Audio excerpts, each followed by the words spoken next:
Ha llegado el momento de que Dios nos alimenta, a ustedes y a mí. O sea, ha llegado el momento de fortalecernos en la fe. Me decía alguien por allá atrás que es importante el alimento espiritual, ¿verdad, Leo? El alimento espiritual que cada día tenemos que tener. Antes quiero darle gracias a Dios. Antes los saludos a ustedes. Quiero agradecerle a Dios por ustedes. Buenos días y feliz sábado. Y quiero también darle gracias a Dios por el tema del miércoles. Se lo estaba diciendo mi hermano Jesús Aguilar. No sé si lo escucharon. El que no lo haya escuchado lo puede escuchar, sobre la depresión. Y es importante el mal que está golpeando a la sociedad moderna, el estrés, la depresión. Gracias por el tema, para la gloria de Dios. Quiero darle gracias a Dios por los jóvenes, por los niños, por el ministerio que están haciendo la música. Precioso, que fortalece nuestra fe cuando estamos escuchando aquí lo que Cristo hace por nosotros. Saben que hay gente que se convierte por música, hay gente que se convierte por una predicación, pero también por música. Y quiero darle gracias a Dios por la dirección de nuestro primer anciano Javier, por el pastor, por todos los ancianos, por todos los que están trabajando en los controles. Quiero agradecerle a Dios porque es una iglesia que se mueve, que está viva, y quiero darle gracias a Dios por ello. Para comenzar vamos a tener una oración. Oremos. Amante Señor, Padre de misericordia, tú que moras entre querubines y serafines, alabamos tu nombre en esta hora. Queremos rogarte, oh Padre, que todo lo que hagamos, digamos y pensemos sea para gloria y honra exclusivamente de tu nombre. Queremos pedirte que no salgamos vacíos, Señor. Que la presencia de tu Espíritu se manifieste para que nos alimentes a ellos como a mí, que lo necesitamos, pues somos todos pecadores. Gracias, Señor, en el nombre de Jesús. Amén. Quiero hablarle un poquito en esta mañana, un poquito de un hombre que hizo una obra tremenda que no la pudo hacer ningún otro profeta. Eso que hizo este profeta, escuchen, lo que hizo este profeta representa un movimiento que va a estar trabajando en el tiempo del fin. Este movimiento donde hay personas imperfectas como yo y como tú, pero que es un movimiento que no tiene que es el único mensaje exclusivo, pero no inclusivo. Escuchen, es un mensaje exclusivo porque no lo tiene otra iglesia, pero no es inclusivo. Es un mensaje ¿para qué? Para darlo al mundo, para dárselo a otras personas. Entonces tenemos que trabajar y vamos a ver qué es lo que pide Dios, como lo hizo con Juan, lo va a hacer con nosotros también. De este mensaje yo quiero que ustedes también experimenten algo, porque muchas veces hablamos, y voy a hablar, pero quiero leer más que hablar. Y yo quiero que tú cuando salgas aquí no me digas cómo te sentiste, sino yo quiero que tú experimentes esto. ¿Qué cosa es un estudio bíblico? ¿Qué es estudiar la Biblia con la propia Biblia, con el espíritu de profecía? Porque vamos a leer bastante.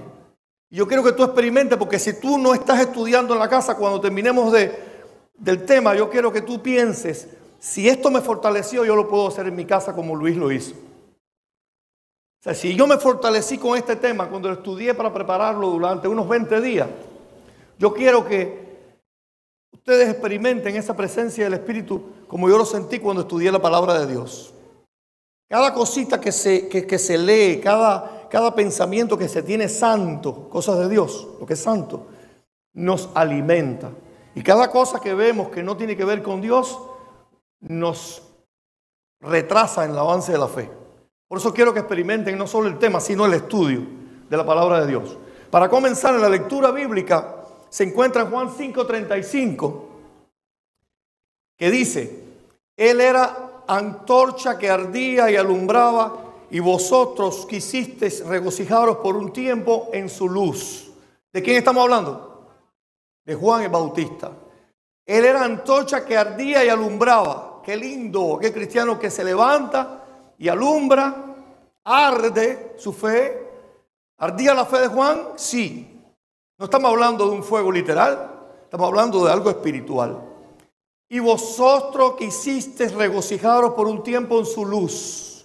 El tiempo en que la luz Él la portaba, pero Él no era la luz. Nos pasa lo mismo.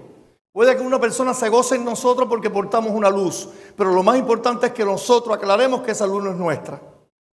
¿Que le pertenece a quién? A nuestro Dios, a Jesús. Amén. Gloria a Dios. Gracias, mi hermano.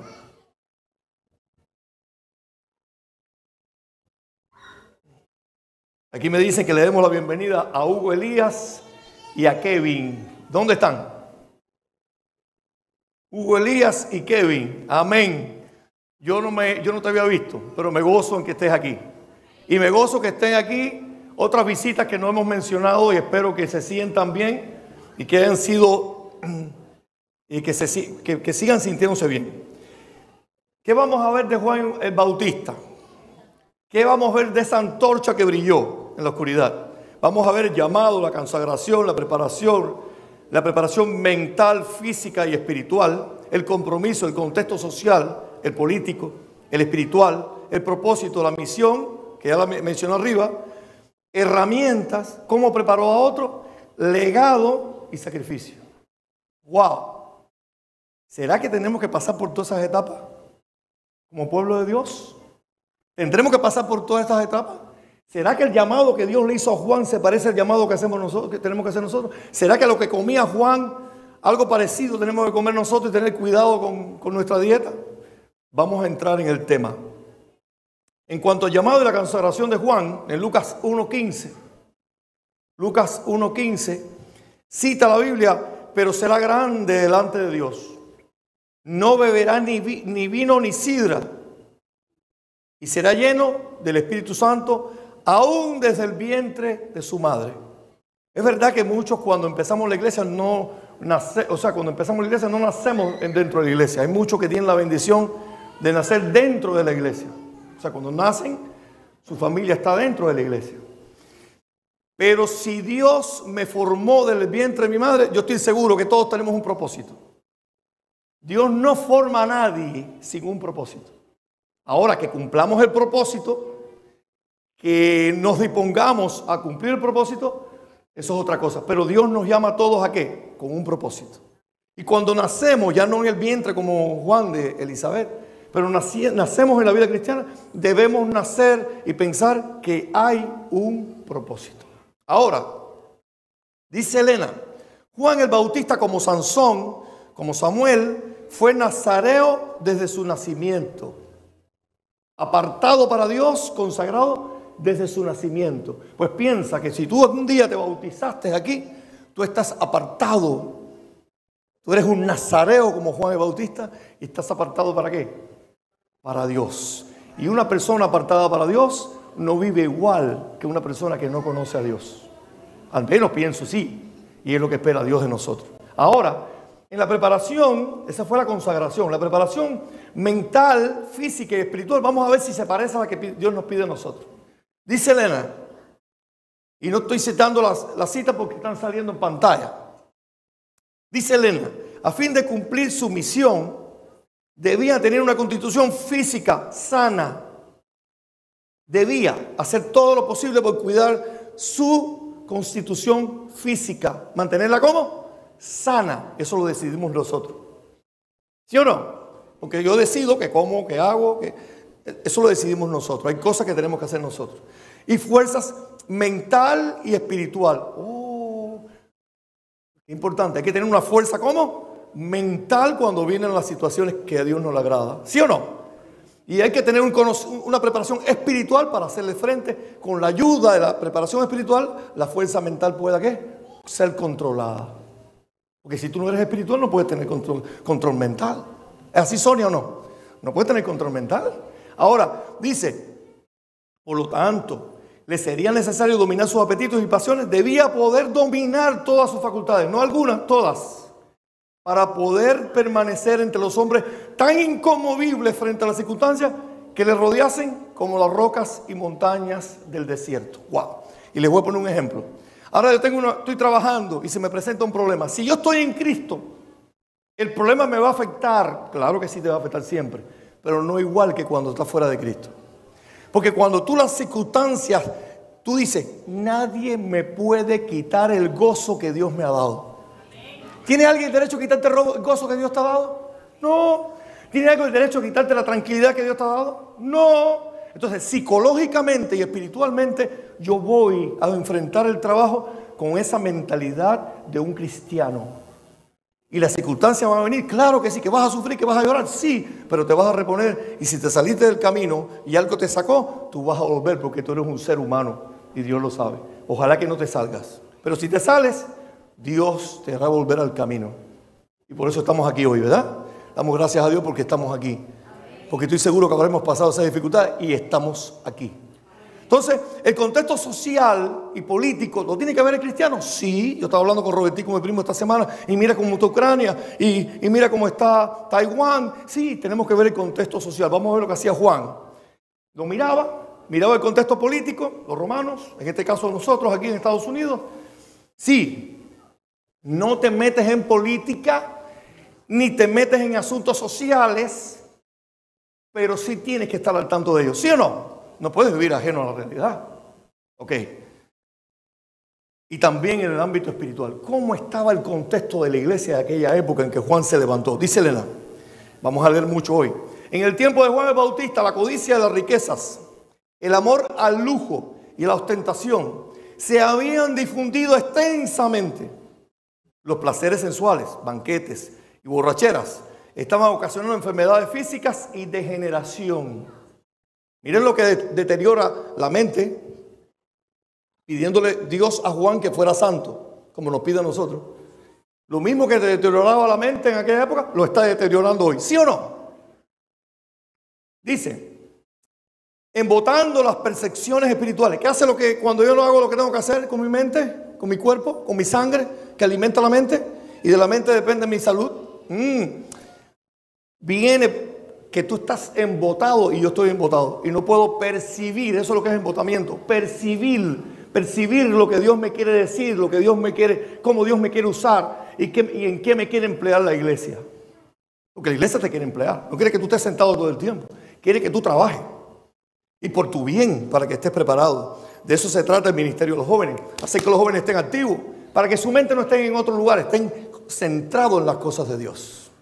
Y así con todos los ministerios de la iglesia. Ahora, dice, embotando las percepciones espirituales y disminuyendo la sensibilidad al pecado. ¡Wow! ¡Qué tristeza esa cuando uno no es sensible al pecado! Sucede, haces cosas malas, pero no te das cuenta de la gravedad. Eso es falta de sensibilidad.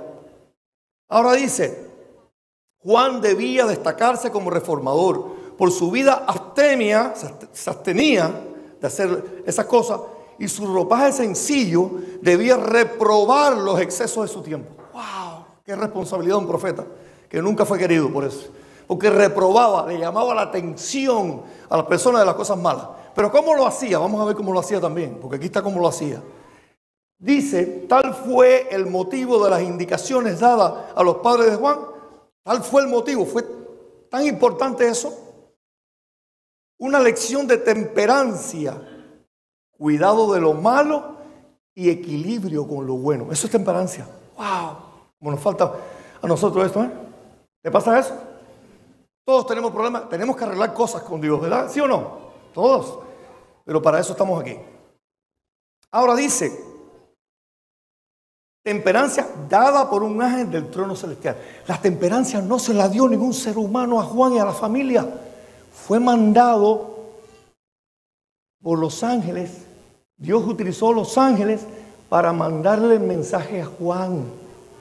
Y cuando un profeta recibe un mensaje como Elena de White para amonestar, simplificar, ampliar, darle fuerza al mensaje, porque el pueblo de Dios no estudia.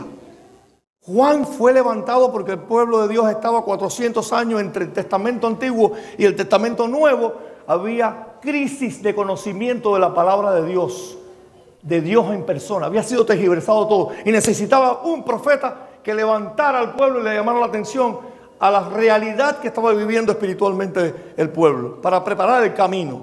¿Qué tipo de preparación? Vamos a ver todo esto. Los líderes del pueblo estaban lejos de hacer la voluntad de Dios. Habían tergiversado las verdades reveladas por los profetas en los escritos del Antiguo Testamento. Ni Juan ni nuestro Señor Jesucristo fueron preparados por los maestros rabinos de aquella época. Esto es una nota personal que saqué de lo que estudié. Fueron sus madres las que Dios usó y bendijo para instruirlos en sus edades tempranas.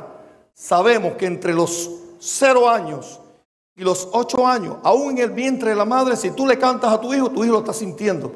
Pero vamos a hablar de carácter formado. Entre 0 y 8 años en psicología se forma el carácter de un niño.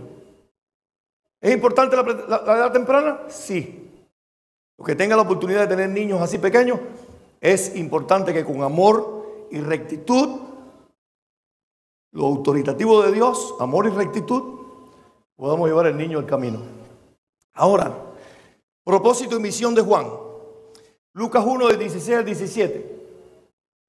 Y hará que muchos de los hijos de Israel se conviertan al Señor Dios de ellos, e irá delante de él con el espíritu y el poder de Elías, para hacer volver los corazones de los padres a los hijos y de los rebeldes a la prudencia de los justos, para preparar al Señor un pueblo bien dispuesto, para que Cristo pueda entrar en el corazón de esas personas que entran por allí. El pueblo tiene que estar aquí bien dispuesto. ¿Están entendiendo? Si viene una visita por esa puerta y el pueblo no está bien dispuesto, algún error vamos a cometer que podemos hacer que esa visita no venga nunca más a la iglesia. Y Juan tenía que preparar al pueblo para que pudiera aceptar a Jesús. Su mente tenía que darse cuenta de qué estaba pasando con ellos. Estaban embotados, estaban llenos de falsas doctrinas, de tergiversación de la verdad. Y hará que muchos de los hijos de Israel se conviertan al Señor Dios de ellos, e irá delante de él con el espíritu y el poder de Elías. Wow, ¿qué relación entonces tiene Elías con Juan el Bautista, con la iglesia adventista? Vamos a llegar al final. Para hacer volver los corazones de los padres y de los rebeldes de una manera prudente, para preparar al Señor un pueblo bien dispuesto. Lo estoy repitiendo porque es necesario. Juan había de salir como mensajero de Jehová para comunicar a los hombres la luz de Dios. ¿Debe la iglesia bendita hacer esto? Sí. Debía dar una nueva dirección a sus pensamientos. Estaban concentrados en cosas que vamos a verlas más adelante. Tenían que redirigir la mente a Dios. Y ahora debía dar una nueva dirección a su pensamiento. Debía hacerle sentir la santidad de los requerimientos de Dios. ¿Cuán santos son los requerimientos de Dios? Es importante que el pueblo adventista lo sepa antes que predique que el sábado es de Dios.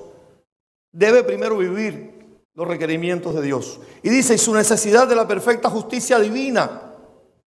Dice otra cita, pásame la otra.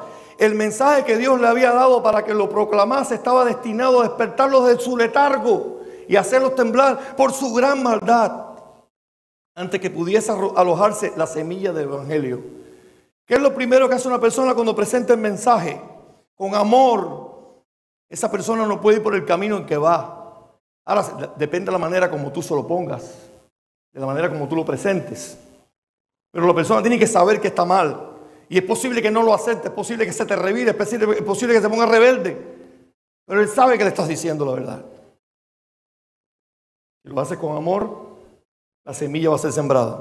Antes que pudiese alojarse la semilla del evangelio, el suelo del corazón debía ser quebrantado. Antes de que tratasen de obtener sanidad de Jesús, debían ser despertados para ver el peligro que les hacía correr las heridas del pecado. ¡Wow! Ese era el plan, ese era el propósito de Juan y la misión. Despertar al pueblo de la condición espiritual en que se encontraba.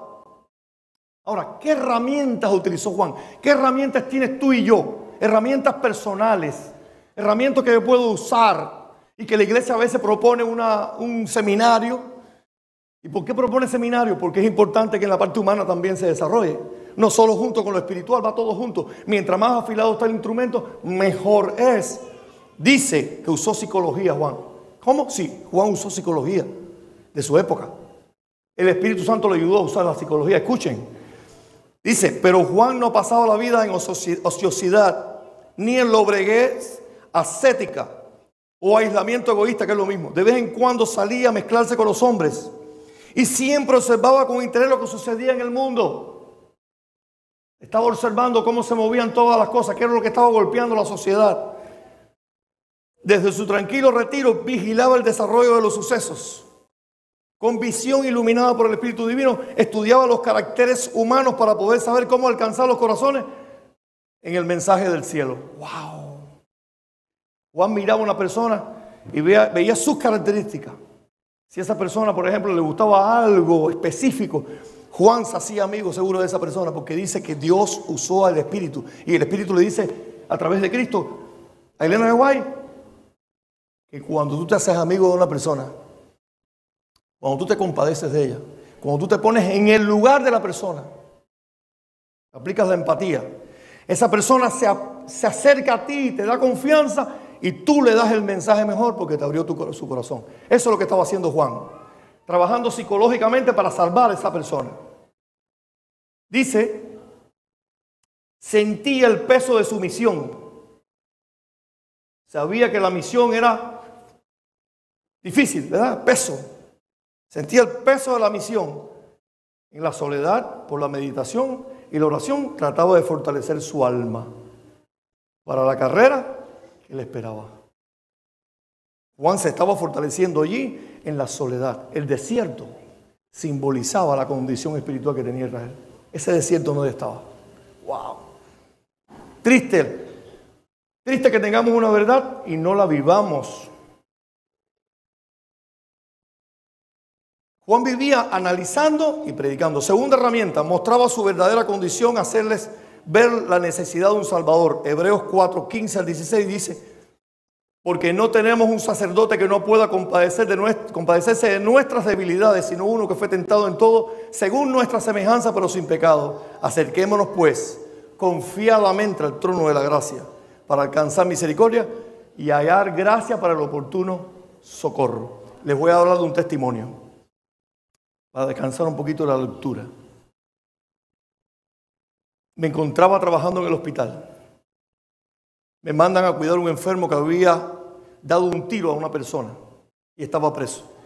Dicen que se había tirado contra una ventana y que se había rajado la cabeza. Era la segunda operación que le tenía y estaba sangrando todavía con las ventas. Estaba atado con una cadena a la cama y habían 2 policías cuidándolo. Allí me mandan. Y me llama, como llevo ya tiempo atendiendo, le estoy dando la comida, le estoy dando tenía que atenderlo. Y me llama y me dice, ¿tú puedes buscarme un cura? Yo sabía por dónde venía, desde que me lo dijo. ¿Me puedes buscar un cura? Y dije, ¿para qué quieres un cura? Una, porque he hecho cosas malas y quiero arreglar cosas. Llamo a Robertico, mi primo, el pastor, y le digo, oye, Robert, ¿pudieras venir al hospital? Porque hay un señor que se está muriendo y necesita arreglar cuentas. Y dice, tú puedes hacerlo. Y es verdad que podemos hacerlo. Dios me había puesto en ese lugar para eso. ¿No te has puesto tú en algún lugar para alcanzar a alguna persona? Y estaba yo allí y le digo, simplemente le dije, Cristo, ¿sabes de Cristo? Me dice, he oído algo. Jesús dio su vida por ti. Jesús murió por ti para perdonar tus pecados. Si tú estás arrepentido, el Señor te va a perdonar. Puedes estar seguro. Nada más que eso le dije. Pasaron 2 o 3 días. Me tocó ir de nuevo a trabajar. Y pregunté a los enfermeros, ¿qué pasa? No está bien. Me quedé con él allí otra vez, me mandaron. Estuve con él. Vamos a hacerle un CT scan. Bajamos el enfermero que vino a buscarlo para el CT scan. Bajé yo, bajó el otro enfermero que estaba atendiendo en la sala de CCU. Bajaron los 2 policías. Llegamos ahí, hicieron el CT scan. Cuando fuimos a pasarlo para la camilla, estaba en coma. No respondió más. Cuando regresé al trabajo de nuevo, me dijeron que había fallecido. Pregunto, ¿no sería el último momento que tuvo para salvarse? Gloria a Dios que el Señor alcanza a sus hijos. Que me pone a mí pecador delante de un pecador. Que te pone a ti pecador delante de un pecador para salvarlo. ¿Es eso maravilloso o no? ¿Cómo nos hace sentir eso? Señor, ¿cómo tú puedes usarnos siendo yo tan pecador? Pero Juan también fue preparado. Juan proclamaba la venida del Mesías. Dice la otra. e invitaba al pueblo a arrepentirse como símbolo de la purificación del pecado. Bautizaba en las aguas de Jordán. Así, mediante una lección objetiva muy significativa, declaraba que todos los que querían formar parte del pueblo elegido de Dios estaban contaminados por el pecado y que sin la purificación del corazón y de la vida, o sea, las prácticas que yo tengo, en la realidad no podrían tener parte en el reino del Mesías. ¿Sabemos eso nosotros? Sabemos nosotros como pueblo que no podemos seguir participando de lo que estamos participando y entrar al reino de los cielos, porque sin santidad no podemos entrar a ver a Dios. Dice Juan, dice que Juan pasó la antorcha a otros. Allí preparó a Simón, a Andrés su hermano, a Felipe, a Natanael y a un grupo que estaba con ellos allí. Juan no se concentró en él. Juan no se puso celoso. A ver, por así decir, porque apareció Jesús. Juan se gozó de ver que Jesús estaba allí. Aunque no entendía todo el plan de salvación completo y toda la obra del Mesías, Juan estaba allí para cumplir con su propósito. A veces Dios no revela más que lo que necesita el profeta o lo que yo necesito para mi tiempo. Y no me revela más que lo que yo necesito para ese momento. A veces más, a veces da más. Dice Mateo 28, 19, 20, un texto muy conocido, dos textos muy conocidos. Por tanto, id y haced discípulos, bautizándolos ¿en qué? En el nombre del Padre, del Hijo y del Espíritu Santo. Pero dice más, enseñándoles que guarden todas las cosas que os he mandado. He aquí que estoy con ustedes todos los días hasta el fin del mundo. Qué obra más linda la del Señor. Haz discípulos. ¿Qué es un discípulo? Benji, Pastor Benji. Un seguidor, aquel que se sienta ¿con quién? Con el maestro. Ese sentarse es tomar tiempo con el maestro. Debemos hacer personas que se sienten, pero ¿cómo se van a sentar si yo no me siento? Tienen que aprender a sentarse cuando vean que yo me siento. Tienen que aprender a orar cuando me vean que estoy orando. Tienen que aprender a estudiar cuando vean que yo estoy estudiando. Porque así enseñaba el maestro. ¿Cómo enseñaba el maestro? Por instrucción. El maestro nunca mandó a hacer algo que no hiciera. El maestro primero hacía y luego le decía a los discípulos, seguidme. Así mismo como yo he hecho, vosotros también hagáis. Eso es lo que hace el maestro y eso es lo que tenemos que aprender nosotros a hacer. Hacer lo mismo. ¿Qué legado dejó Juan? Un legado de sencillez y humildad. Dice Mateo 11, 7 al 9. Mientras ellos se iban, comenzó Jesús a decir de Juan a la gente, ¿qué saliste a ver al desierto? ¿Una caña sacudida por el viento? ¿O qué saliste a ver? ¿O un hombre cubierto de vestiduras delicadas? Y aquí los que llevan vestiduras delicadas en la casa de los reyes están. ¿Qué hacen ustedes vestidos así? Si los que llevan vestiduras son los que están en los reyes, los que no saben de Dios, están ahí en la parte de la humanidad, del poder. ¿Ustedes cómo se van a vestir? ¿Pero qué saliste a ver? ¿A un profeta? Si os digo, más que un profeta. Jesús deseaba dirigir la atención dice Elena, Jesús deseaba dirigir la atención al contraste que había entre la vestimenta de Juan y la que llevaban los sacerdotes y gobernantes. Estos se ataviaban con ricos mantos y costosos ornamentos. Amaban la ostentación y esperaban deslumbrar a la gente para alcanzar ¿qué? Mayor consideración. ¡Wow! Era una manipulación. Qué triste ver un cristiano que por su manera de comportarse está tratando de manipular a los demás para que crean que es lo que no es. ¿Lo vivimos o no lo vivimos? ¿Lo sentimos o no lo sentimos? Somos imperfectos, claro que somos imperfectos, pero ¿lo estamos viviendo o no lo estamos viviendo? ¿Estamos tomando en serio lo que dice la palabra de Dios? ¿Estamos tomando en serio las amonestaciones del profeta de hoy? ¿Leemos a Elena? ¿Estudiamos? Miren cuánto nos enseña la palabra de Dios, cuánto nos enseña la profeta de este tiempo, que nos quiere despertar para que estudiemos. Otro legado de Juan fue la fidelidad total ante el sacrificio, hasta la muerte, dice Elena. Y aquí hay una gran enseñanza para la iglesia. Un día lo puse en el chat y me quedó marcado en mi mente, porque un día puede ser que alguno de nosotros tengamos que pasar persecución. Dice Elena, Jesús no se interpuso para librar a su siervo. Cuando una malcriada ante un borracho rey le pide que sacrifique y le traiga la cabeza, Cristo no lo sacó de allí. ¿Por qué? Dice, Jesús nos interpuso para librar a su siervo.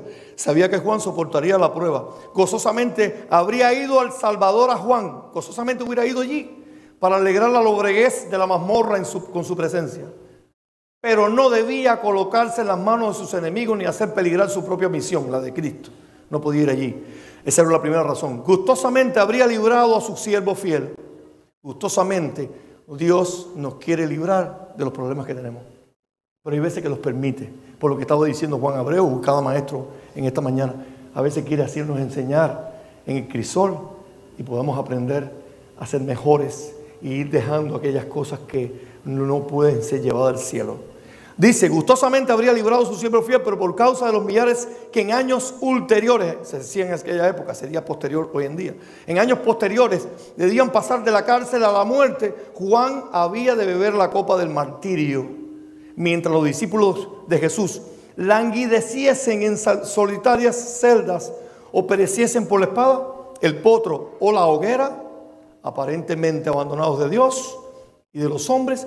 ¿Qué apoyo iba a ser para su corazón el pensamiento de que Juan el Bautista, cuya fidelidad a Cristo mismo había testiguado, había experimentado algo similar?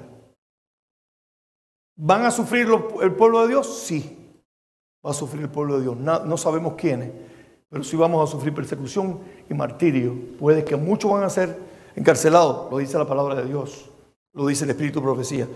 Pero Juan fue amado por Cristo como ningún ser humano puede amar, pero no lo pudo sacar para que sirviera de ejemplo también a nosotros, que en medio de la crisis Él está presente a nuestro lado.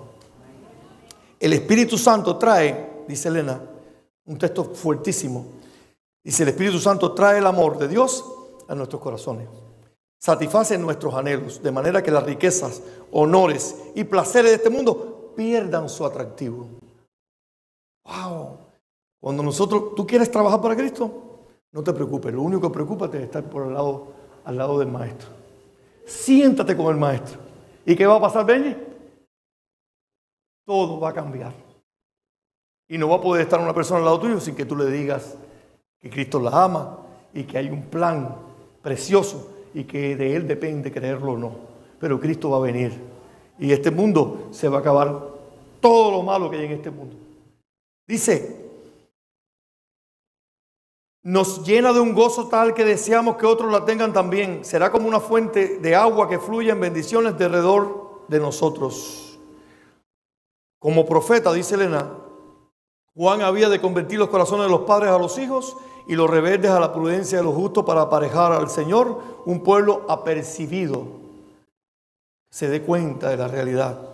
Al preparar el camino para la primera venida de Cristo, representaba a aquellos que han de preparar un pueblo para la segunda venida de nuestro Señor. Dice Elena que Juan representaba al pueblo de hoy, del tiempo del fin, pero que ese pueblo de Dios no tiene privilegios, tiene responsabilidades. Tiene el privilegio de tener el mensaje, sí, pero privilegios personales de porque yo soy y los demás no los tiene. No somos especiales más que los demás. Dios los ama a ellos como nos ama a nosotros. Y el mensaje que tenemos nosotros es un mensaje de responsabilidad. Si no lo damos, somos responsables por la sangre perdida. Si lo damos con amor, porque tenemos relación con el Creador, con nuestro Dios, con Cristo, podemos llevar el mensaje de salvación a otros y otros pueden formar parte, salir de Babilonia, pueblo mío. Van a salir muchas personas. Ya no habrá un hombre adventista. Habrá un grupo de remanente de personas de todas las denominaciones que han venido a Cristo, que guarden sus mandamientos y tengan el testimonio del Espíritu de Profecía, que es la fe de Jesús. Ahora, Elías tuvo que levantarse ante la apostasía. Elías tuvo que hacer una obra de limpieza en el pueblo y de consagración. Juan el Bautista tuvo que llamar y despertar al pueblo para que se consagrara. Y ahora nosotros tenemos que levantarnos y dar el mensaje que el mundo desconoce. Y decirle que Cristo ha de regresar muy pronto. Que nadie violando los mandamientos de Dios puede entrar al reino de los cielos. Ni aún nosotros. Dios no le da privilegio, no hace acepción de personas.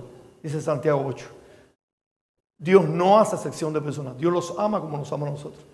pero somos responsables del mensaje. Dios quiera que por amor a nuestro Señor, Dios quiera que porque nos sentemos con el Maestro y nos demos cuenta de nuestro letargo, de aquellas cosas que tenemos que dejar, podamos prepararnos con la ayuda del Espíritu y podamos llevar el mensaje a otros. Vamos a tener de pie un momento, vamos a orar para pedirle a Dios que nos ayude. Oremos. Amante Padre Celestial, Padre de misericordia, no te hemos sido fiel del todo, Señor. Queremos pedirte perdón. Queremos pedirte que nos prepares, que tomemos en serio el espíritu de la profecía, así como el profeta Juan, que muchos dicen que él no es profeta verdadera, pero porque no curaba, pero Juan tampoco curó. Querido Dios, tenemos un profeta para hoy que nos amonesta, que no añade nada nuevo a la Escritura, solo amplía, nos llama a estudiar, nos fortalece, nos reprende, porque tú nos amas.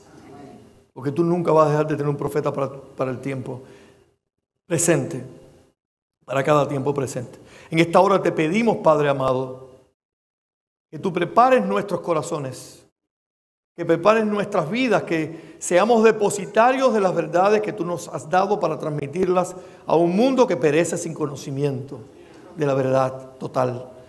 Pero que tú los amas. Hay muchos hijos tuyos fieles en todas las denominaciones, en todos los rediles, a los cuales tú quieres que salgan de ahí para que formen un pueblo como nosotros también. Salgamos de toda la mundanalidad que tenemos y podamos unirnos con ellos a esperar a Cristo regresar. Gracias, Señor, por este mensaje de amonestación que me has dado y que nos has dado. En el nombre de Jesús. Amén. Bendiciones. Gracias.